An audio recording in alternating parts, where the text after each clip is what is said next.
just been sorting out a few things in the garden, so I've put loads of bananas around in the garden, just add potassium. I'm growing a lot of fruit as well as veg. That'll be for next year as well. I'm also taking out quite a few of the kales that were back there, because I don't get much sunlight in winter. But I left a few there anyway, see how they do. And the rest I'm going to be moving around. This is a broccoli. I'm going to plant it here for a bit of greenery to look at during winter, and just to see if it does go to flower or whatever, and get some seeds off it hopefully next year. This is summer purslane here. It's produced these buds here, and inside loads of seeds. So I'm going to take probably half of the actual seed pods off today, leave some of the smaller ones to dry out naturally if it can, and hopefully these will germinate next year when I try it. So I planted quite a few seeds this year, but these are the only 4 plants that actually worked. It's not winter hardy, so it definitely is going to die off in the next month or 2.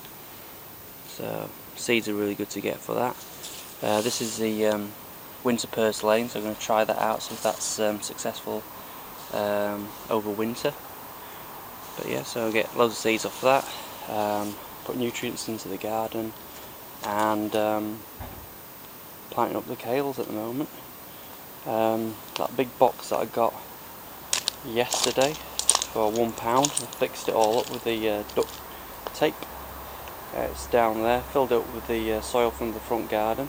Still got about maybe 200 kilos, or I might say about 100 kilos actually for definite, possibly up to 200 kilos of soil left from the front garden. Filled up all these containers as well, put kales in them. Nothing much grows, so I can't really use this space down here for anything really. There's no soil underneath there, or that's why it's all pots and stuff, and it just keeps the rest of the garden completely free and clear down here. So this is my entertaining area. Got some tables in the garage that I bring out when we're entertaining guests and stuff, and all this up here, because it's on a slope, means that it gets more sunlight because it's north facing, and it's perfect for growing really. You know, normally a north facing garden you won't get much, but because it's on a slope, means that that apple tree is, you know, only a couple of feet, one at the back, sorry, it's only a couple of feet lower down than our actual house, so it's almost like being in a south facing garden, that apple tree. Right, I'm going to get on with this anyway, a bit more planting, water them in, and then I'm going to go for a McDonald's breakfast actually. Processed food. I shouldn't really, but I'm absolutely wrecked, and sometimes you just need it. But oh yeah, that's one other thing I want to mention as well. I got these chillies from a friend, and they got the seeds from somewhere in the Middle East, I can't remember where from, and I tried one of them. It was really mild. There's 4 different plants here. I tried one of them, it's quite mild, and then I just was in the garden a couple of days ago and put a whole one in my mouth, bit into it, and it's obviously from a different plant, and it was the hottest chilli I've ever had in my life, and I've had some really hot ones, and you know, I've had like the Scotch bonnet and fiery hot, and I'd even had a couple of habaneros, the really hot ones, but this I put into my mouth and it was